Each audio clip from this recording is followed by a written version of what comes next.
TRP की अंधी दौड़ में सीमा हैदर ने ये खाया, सीमा हैदर ने कितनी बार साड़ी बदली, सीमा हैदर के सचिन का ये हुआ। मेन स्ट्रीम मीडिया ने ये पीपली लाइव बनाने का काम किया हुआ है। कोई बड़ी बात नहीं, आने वाले दिन में किसी ओटीटी प्लेटफॉर्म पे इस पे कोई फिल्म बना दे, पूरी की पूरी सीरीज आ जाएगी, फिर सीरीज 1 सीरीज 2, फिर दुनिया पागलों की तरह सब्सक्राइब करके उसको देखेगी। राम गोपाल वर्मा जैसा कोई डायरेक्टर उठे, उस पे जो है बड़े पर्दे पे कोई फिल्म भी बना दे, 200-400 करोड़ का धंधा भी हो जाए इसके ऊपर। पाकिस्तान से अगर हिंदू शरणार्थी आए, उनकी जो है जिंदगी कितनी बदतर बनी हुई है, पर रोहिंग्याज आ जाएं, बांग्लादेशी मुसलमान आ जाएं, उनको जो है अपने दामादों की तरह जो है फ्री बिजली, फ्री पानी, फ्री कपड़ा, फ्री राशन, फ्री, ये लोकतंत्र का चौथा स्तंभ आज दिन रात पागलों की तरह सीमा हैदर को दिखा रहे हैं। 2 मिनट मैगी की तरह परोस रहा है। सबसे तेज और सबसे सटीक चैनलों से पूछना चाहता हूं, आप जो है कौन सा लोकतंत्र के अंदर कंट्रीब्यूशन कर रहे हैं सीमा हैदर की कहानी दिखा के। मैं ये जानना चाहता हूं कि सीमा हैदर की स्टोरी कवर ना करने से इस देश में कौन सा भूकंप आ जाएगा। अमेरिका अमीर देश माना जाता है, वहां क्यों नहीं चले जाते लोग? क्योंकि उनको पता है कि इन लोगों ने आके हमारी छाती पर बोझ ही बनना है।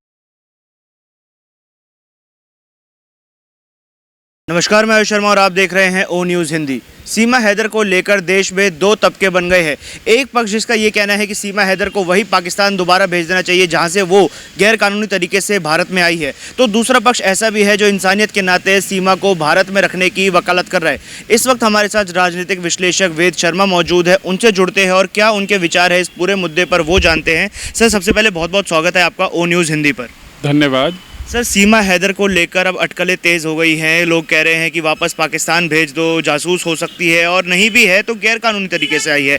आपकी क्या राय है इस पूरे मुद्दे पर? देखिए, ये मेरे देश का दुर्भाग्य है। एक तो हम अति संवेदनशीलता के चलते हम आज सीमा हैदर की कहानी को खरीद रहे हैं। इस देश का मीडिया उसको 2 मिनट मैगी की तरह परोस रहा है और टीआरपी की अंधी दौड़ में सुबह शाम दोपहर रात सीमा हैदर ने ये खाया, सीमा हैदर ने कितनी बार साड़ी बदली, सीमा हैदर के सचिन का ये हुआ, पता नहीं क्या क्या और क्या क्या।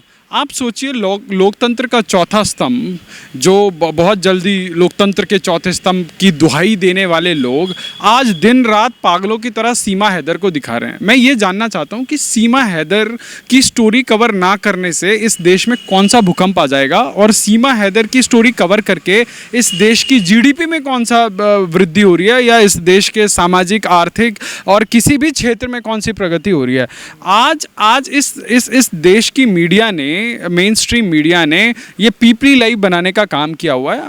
मेन स्ट्रीम चैनल के, बड़े बड़े चैनल के 2-2 ओबी वैन खड़ी हैं, 5-5, 6-6 बीट रिपोर्टर वहाँ खड़े हैं, और सुबह से शाम तक। और सुनने में तो ये भी आ रहा है कि उसके परिवार के लोग वहाँ, जितना मीडिया पहुँच रहा है, एक तो बहुत बढ़िया आसान हो गया कि ये नोएडा के आसपास की स्टोरी है। बैठे बिठाए जो है, जैसे आपके ये टेली सीरियल वालों को कोई मसाला मिल जाता है, ऐसे ही नोएडा बैठी हुई मीडिया के लिए जो है बैठा बिठाया एक मसाला मिल गया। और इन्होंने वहाँ पे जो है अपने एक चैनल वाले ने 5-5 लोग बिठा रखे हैं। सुनने में यह आ रहा है कि सचिन के परिवार के कुछ लोग वहाँ मीडिया वालों के साथ सौदेबाजी कर रहे हैं। कोई कह रहे हैं जी 5,000 रुपये दे दो, मैं 10 मिनट का इंटरव्यू करा देता हूँ। कोई कह रहा है साड़ी के साथ 2100 रुपये रख के दे दो। भाई साहब, इस देश में कुछ और हो रहा है, या सीमा हैदर के अलावा इस देश में सब कुछ ब्लैकआउट हो गया? आप सोचिए, इस देश के लोग कुलभूषण जाधव को भूल जाते हैं, इस देश के लोग सरबजीत की कहानी को भूल जाते हैं। आप सोचिए, उस महिला की हर बात में विरोधाभास है। उसके पासपोर्ट पे एक उम्र दिखाई जा रही है, उसकी उम्र खुद की अलग बताई जा रही है, 21 साल और 27 साल, वहीं विरोधाभास है। वो बताती है, यही जो मीडिया जो दिन रात सीमा हैदर कर रहा है, यही मीडिया बता रहा है कि जी उसके पास 5 अलग अलग किस्म के पासपोर्ट हैं। फिर बताया जा रहा है कि वो मात्र 5वीं पास है, और वो 3 देशों के माध्यम से घूमती हुई आई है। तो इससे कहीं ना कहीं एक तो जो हमारी सुरक्षा प्रणाली है, जो बॉर्डरों पे जो सुरक्षा प्रणाली है, उसके ऊपर प्रश्न चिन्ह है कि भाई कोई भी व्यक्ति बिना किसी जो है डॉक्यूमेंट्स के कितने इजीली इन्फिल्ट्रेट करके देश की राजधानी में आ सकता है। और अगर इसी दूसरे पहलू को देखें तो यही मीडिया चैनल वाले बता रहे हैं कि सीमा हैदर के चाचा आर्मी में ऑफिसर हैं, उसके जो भाई हैं वो आर्मी में आला ऑफिसर हैं। तो हो सकता है कि ये किसी जासूसी की मंशा से आई हो, और उसके बाद यहाँ पे जब इसको मीडिया में जो ये इतना बड़ा लार्जर देन लाइफ का इमेज मिल गया, जब इसकी वो स्टोरी वायरल हो गई, तब इसने एकता कपूर वाला चोला ओढ़ के जो है ये पूरा स्वांग रचना शुरू कर दिया। कोई बड़ी बात नहीं, आने वाले दिन में किसी ओटीटी प्लेटफॉर्म पे इस पे कोई फिल्म बना दे, आपको पता है हमारे देश में बड़े सरफरे जो है डायरेक्टर प्रोड्यूसर हैं जो तमाम इस प्रकार की स्टोरी को बना के जो है, जब मीडिया चैनल वाले दिन रात भुना रहे हैं तो भाई वो भी जो है बिजनेस में बैठे हैं तो वो क्यों नहीं भुनाएंगे। तो ये जो एक पीपली लाइव जो देश के अंदर बना दिया, देश का मीडिया इतना वैचारिक रूप से जो है खोखला हो गया है कि उनके पास खबरों की कमी हो गई है, उनके पास दिखाने के लिए कुछ नहीं है। अभी कल मैं एक चैनल पे देख रहा था, वो दिखा रहा है ब्रेकिंग न्यूज़, मतलब वो न्यूज़ ऐसे फ्लैश हो रही है जैसे पता नहीं भूकंप आ गया हो। पहले तो दिखाते थे कि किम जोंग उन विश्व युद्ध करने वाला है, जब से वो किम जोंग यूं की स्टोरी खत्म हुई है तब से सीमा हैदर चल पड़ी है कि सीमा हैदर की तबीयत खराब हो गई और सचिन की तबीयत खराब हो गई। मतलब इस देश की मीडिया को मुझे लगता है कि थोड़ा सा जो है लंबी गहरी सांस लेनी पड़ेगी और थोड़ा सा देश की जनता की जो है नब्ज को समझना पड़ेगा और ये वाहियातपने से बाहर निकलना होगा। और देश की जनता को भी ये समझना पड़ेगा कि ये जो टीआरपी की अंधी दौड़ में ये कुछ भी बकवास ये लोग दिखा रहे हैं और इससे जो है मीडिया को भी बचने की आवश्यकता है और देश को भी बचने की आवश्यकता है। सर, देश में एक ऐसा तबका है जो लगातार ये बोल रहा है कि सीमा हैदर को वापस पाकिस्तान भेज देना चाहिए क्योंकि वो गैर कानूनी तरीके से आई है, पर यही तबका उन रोहिंग्या मुसलमानों की वकालत करता है कि इनको नहीं भेजना चाहिए, ये तो बेचारे सताए हुए हैं, ये तो बेचारे पीड़ित हैं। अरे बाबा, थोड़े दिन बाद कोई बहुत बड़ा एनजीओ चलाने वाला या एनजीओ की आड़ में देश का कोई नामी गिरामी वकील जो एक हियरिंग के 20 से 30 लाख रुपए लेता है, वो सुप्रीम कोर्ट में आधी रात को सुप्रीम कोर्ट खुलवा देगा और उसके बाद कहेगा जी ये अबला नारी है, इसको जो है वहाँ चले जाएंगे तो इसके साथ ये हो सकता है वो हो सकता है, तो कृपया इसको अगली तारीख तक के लिए इसी देश में रहने दिया जाए। फिर उसके बाद तारीख पे तारीख, तारीख पे तारीख, तारीख पे तारीख, और जैसे इस देश में रोहिंग्याओं को जो है दामाद बनाकर पाल रखा है, ऐसे ही सीमा हैदर और उसके जो है 4 जो बच्चे हैं उनको इस देश में बसा लिया जाएगा। तो ये देश कानून के हिसाब से चलेगा या ये देश इमोशन के हिसाब से चलेगा, ये देश की जो संवैधानिक संस्थाएं हैं उनको डिसाइड करने दीजिए, ना कि ये एकता कपूर के हिसाब से दिन रात जो है सुबह शाम ब्रेकिंग न्यूज़ बना के दिखा रहे हैं। इन चैनलों की मैं सच्चाई बताता हूँ, ये चैनल वाले सुबह उसी बाबा को जो है उसी बाबा का कार्यक्रम दिखा रहे होते हैं, और अगर उस बाबा का किसी XYZ बाबा का जो आज से कई वर्षों पहले जो है गोलगप्पों के पानी से कृपा बांटते थे, उसी बाबा के स्पॉन्सर्ड प्रोग्राम चलाते थे। अगर 15 दिन बाद उन्होंने स्पॉन्सरशिप देनी बंद कर दी तो उसी बाबा को एक्सपोज करके जो है उसके साथ फिर बैक गेट से जो है इस प्रकार की सेटिंग करते थे। तो इस देश के मेन स्ट्रीम मीडिया का जो चेहरा है वो देश की जनता ने देख लिया है। थैंक गॉड आज आप एक ऑल्टरनेट मीडिया के रूप में काम कर रहे हैं और आप जो है जनता के ओपिनियन को जो है उन तक पहुंचाते हैं, क्योंकि वो लोग तो एसी कमरों में बैठ के अपना ओपिनियन जो जनता का ओपिनियन बोल के देश के ऊपर मरने का काम करते हैं। आज मैं उन बड़े बड़े जो सबसे तेज और सबसे सटीक चैनलों से पूछना चाहता हूं कि भैया आप जो है ये कौन सा लोकतंत्र के अंदर कंट्रीब्यूशन कर रहे हैं सीमा हैदर की कहानी दिखा के। आपको उसको इतना जो है तूल देना ही नहीं चाहिए था। आज पाकिस्तान के अंदर जो है तमाम मौलाना लोग जो है इसके ऊपर फतवे जारी कर रहे हैं। अरे भाई ठीक है, उनका देश, उनके देश की बेटी, उनके देश की जो कुछ भी वो जो कुछ भी करें, पर इस देश के मौलाना बड़े खामोश हैं। इस देश के मौलाना जो हर दूसरे दिन जिनका धर्म खतरे पे आ जाता था, वो मौलाना कुछ भी नहीं बोल रहे। जो चैनल पर आकर जो है बताते थे कि जी फलाना हो गया, ढिकना हो गया, अब नहीं किसी का धर्म खतरे पे आ रहा होगा ना। क्यों? क्योंकि उनके एजेंडे को सूट करती हैं। जो चीज़ें उनकी एजेंडे को सूट करेंगी उस पर जो है पिन ड्रॉप साइलेंस कर लेंगे, जिप कर लेंगे, और जो चीज़ उनके एजेंडे को जरा सी भी ऊपर नीचे, अभी देखना वो जो है छोटे भाई का पजामा बड़ा भाई पहनने वाला टीवी चैनलों पर आकर यूसीसी के ऊपर ज्ञान देते फिरेंगे, जिनको ये नहीं पता कि देश के संविधान में कितनी धाराएं हैं, कितने क्या है, कुछ नहीं पता, पर यूसीसी पे ज़रूर दे देंगे। कहेंगे कि जी ये जो संप्रदाय विशेष के खिलाफ है। जब अगर आपके हिसाब से चीज़ें चलें तब आप कानून को नहीं मानेंगे। जैसे ही आपको लगेगा कि जी अब कानूनी दायरे में आना पड़ेगा, तब आप जो है एक विधवा विलाप करने लगेंगे। तो ये जो दोहरी मानसिकता है, इससे जो है इन मीडिया चैनल को भी बाहर आना पड़ेगा और देश के लोगों को भी बाहर आना पड़ेगा। जो मोदी जी कहते हैं कि वसुधैव कुटुंबकम, the whole world is our family, Modi ji का नारा जो मोदी जी कई बार अपने मंचों से कहते रहे हैं, अब इसी की दुहाई देकर कहा जा रहा है कि जब पूरा देश, पूरी दुनिया ही हमारा परिवार है, तो सीमा भी उसी परिवार का हिस्सा है। बेचारी सताई हुई थी, पाकिस्तान में थी, परेशान थी, अब शरणागत बनकर हमारे देश में आई है, तो क्यों नहीं रहने दिया जा रहा? भाई साहब, ये जो आप वसुधैव कुटुंबकम की बात कर रहे हैं, ये हमारी संस्कृति के ईथोस हैं।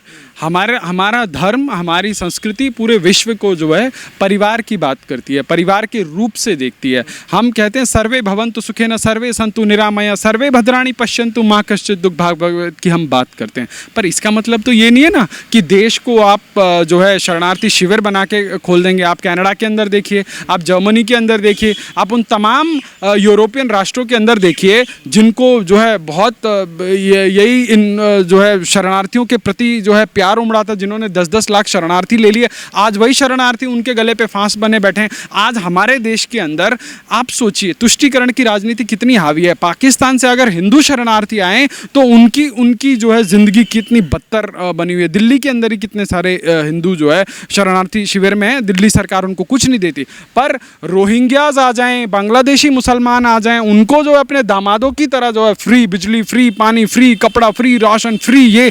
अरे भाई, जब आप सब कुछ, अगर आपके लिए सारे लोग बराबर हैं तो आपको सबको सही ट्रीट करना पड़ेगा। कि एक संप्रदाय विशेष के होंगे तो उनके लिए तो जो है आप सारे भंडारे खोल देंगे। अगर हिंदू आ गया और उसके बाद भारत की केंद्र की सरकार ने कुछ इस प्रकार के संवैधानिक प्रावधान कर दिए तो उसके बाद आप कहेंगे कि जी आपने देश को जो है शरणार्थियों के लिए खोल दिया। क्यों? जब आप पिछले दशकों से देश के अंदर बांग्लादेश के जो है इलीगल माइग्रेंट को जो पूरे देश के अंदर करोड़ों की संख्या में घूम रहे हैं, आज आप अपने सरकारी डॉक्यूमेंट नहीं बना सकते। आप बंगाल में जाइए, बांग्लादेश से जो इन्फिल्ट्रेट होकर आता है उसको जो है 72 घंटे के अंदर आधार कार्ड मिल जाता है। तो ये जो दोहरी नागरिकता है, जो देश के अंदर ये घुन जो है लगा देने की जो एक प्रवृत्ति देश के अंदर शुरू हुई है। देखिए, देश संविधान से चलता है, देश कायदे कानून से चलता है। देखिए, अमेरिका विश्व का सबसे अमीर देश माना जाता है, वहाँ क्यों नहीं चले जाते लोग? आज जहाँ पे ये लोग अपना जो है मक्का मदीना में जाते हैं, वहाँ जो है लाखों की संख्या में लग्जरी टेंट लगे हुए हैं। कुछ महीनों की तो वो जो है धार्मिक यात्रा होती है, उसके बाद तो 8-9 महीने वो टेंट खाली रहते हैं। अगर भाई इतना ही प्यार है तो जो उनके असली राष्ट्र हैं वो क्यों नहीं उन जो है बर्मा के रोहिंग्यास को, म्यांमार के रोहिंग्यास को रख लेते या बांग्लादेश के लोगों को रख लेते? क्योंकि उनको पता है कि इन लोगों ने आके हमारी छाती पर बोझ ही बनना है। ये लोग हमारी इकॉनमी में, हमारी सोसाइटी में, हमारी कंट्री में कुछ कंट्रीब्यूट नहीं करने वाले। इनको अभी आप देखिए, आप विश्व के तमाम राष्ट्रों के एग्जाम्पल ले सकते हैं। मैं अभी आपको यूरोप के तमाम राष्ट्रों के एग्जाम्पल दे रहा था। आज वहाँ क्या हो रहा है? अभी आपने फ्रांस में देखा किस प्रकार से दंगे हुए। आप सोचिए, आज जहाँ पे एक संप्रदाय विशेष की जो है पॉपुलेशन डेमोग्राफिक तरीके से बढ़ती जा रही है, वहाँ किस प्रकार से अशांति है। आप बाहर क्यों जाते हैं? आप हमारे देश के अंदर देख लीजिए, जहाँ पे 10% से कम की आबादी है वहाँ जो है एक अलग किस्म का माहौल है। जहाँ 20-25% या उससे ऊपर होने लग जाता है वहाँ अलग किस्म का माहौल है। आज बंगाल के अंदर देखिए, आज बंगाल के ऊपर महिलाओं के ऊपर होते हुए अत्याचार के ऊपर कोई नहीं बोलेगा। आज राजस्थान में एक पूरा का पूरा ओबीसी परिवार जला दिया गया, छोटी सी बच्ची तक जला दी गई, उसके ऊपर कोई आदमी या कोई राजनेता नहीं बोलेगा। परंतु मणिपुर के ऊपर अवश्य बोलेंगे, सीमा हैदर को दिन रात दिखाएंगे। देखिए, आपको अगर देखिए अत्याचार चाहे एक व्यक्ति पे हो, चाहे 10 व्यक्ति पे हो, चाहे 100 व्यक्ति पे हो, तो वो दर्द जो है बराबर होना चाहिए। कि एक संप्रदाय विशेष के खिलाफ जो है आपकी छाती में दूध उतर आएगा और दूसरी जो है समाज के लिए आप बिल्कुल नज़रअंदाज करेंगे। ये लोकतंत्र नहीं सिखाता और ये लोकतंत्र की व्यवस्था में कहीं आता भी नहीं है। तो अगर आप लोकतांत्रिक व्यवस्थाओं की दुहाई देंगे, अगर आप मानव अधिकार की दुहाई देंगे, तो वो सबके लिए बराबर जो है मान्य होना चाहिए, ना कि सिर्फ एक संप्रदाय विशेष के लिए जिसको आप वोट बैंक की तरह यूज करते हैं। जैसे दिल्ली में ही हम देखते हैं, जो पाकिस्तान से आए हिंदू शरणार्थी है, जो वाकई में वहाँ पर प्रताड़ित किए जा रहे थे, वो भारत में भी किस दयनीय स्थिति में रहने को मजबूर हैं। और ओ न्यूज़ हिंदी भी लगातार उनकी जो समस्या है वो दर्शाता रहे, पर प्रशासन की, शासन की और NGOs की आंख नहीं खुलती उन शरणार्थी हिंदुओं के लिए। पर सीमा हैदर के पास सब ऐसे पहुंचे हुए हैं जैसे वही अब पूरा देश चलाने वाली है। मैं आपको बता तो रहा हूँ कि थोड़े दिनों बाद कोई जिसके पास कंटेंट की कमी है, आपको पता लगेगा कि नेटफ्लिक्स पे, हॉटस्टार पे इसके ऊपर एक नई प्रेम कहानी लिख दी जाएगी। एक कोई पूरी की पूरी सीरीज़ आ जाएगी, फिर सीरीज़ 1, सीरीज़ 2, फिर दुनिया पागलों की तरह सब्सक्राइब करके उसको देखेगी। हो सकता है कि राम गोपाल वर्मा जैसा कोई डायरेक्टर उठे, उस पर जो है बड़े पर्दे पर कोई फिल्म भी बना दे, 200-400 करोड़ का धंधा भी हो जाए इसके ऊपर। क्यों? इस देश में यही तो स्टोरी बिकती है। इस देश में एक्चुअल में क्या हो रहा है उसके ऊपर कोई बात करने के लिए तैयार नहीं है। बंगाल में एक दिन के अंदर 16 लोग चुनावी हिंसा में मार दिए गए। दिल्ली के एसी स्टूडियो में बैठे हुए लोग उस न्यूज़ को कवर इसलिए नहीं करते क्योंकि जो है बंगाल यहाँ से 1500-1700 किलोमीटर है, परंतु नोएडा में ही इनको घर बैठे अपने स्टूडियो के पीछे जो है इतना बढ़िया मसाला मिल रहा है, तो उसको कैसे छोड़ सकते हैं? ये जो आज टीआरपी की भूख में अंधा हुआ देश का मेन स्ट्रीम मीडिया है, उसको टीआरपी के अलावा कुछ नहीं चाहिए। गोदी मीडिया कौन है? गोदी मीडिया वो है जो बेसरपैर के खबरों को इस देश में जो है मसाला लगाकर जो है आपको प्लेटर के रूप में सर्व कर रहा है। गोदी मीडिया वो है जो इस देश में जो असल मुद्दे हैं उनसे भटककर जो है सीमा हैदर को दिन रात दिखा रहा है। तो ये आज आपको और हमको विश्लेषण करने की ज़रूरत है कि ये तथाकथित लोकतंत्र का जो चौथा स्तंभ है ये क्या परोस रहा है और इसकी जिम्मेदारी क्या है, इसकी ऑब्लिगेशन क्या है, ये जिम्मेदारी कौन तय करेगा। बहुत बहुत धन्यवाद सर हमारे साथ जुड़ने के लिए। तो आपने वेद शर्मा जो राजनीतिक विश्लेषक है उनकी बात सुनी, उन्होंने सीमा हैदर मुद्दे पर प्रखर होकर अपनी विचार यहाँ पर हमारे सामने प्रकट किए। आप लोगों के इस पूरे मुद्दे पर क्या विचार है वो आप हमें कमेंट बॉक्स के माध्यम से ज़रूर बताएं। ओ न्यूज़ हिंदी देखने के लिए आप सभी का दिल से धन्यवाद।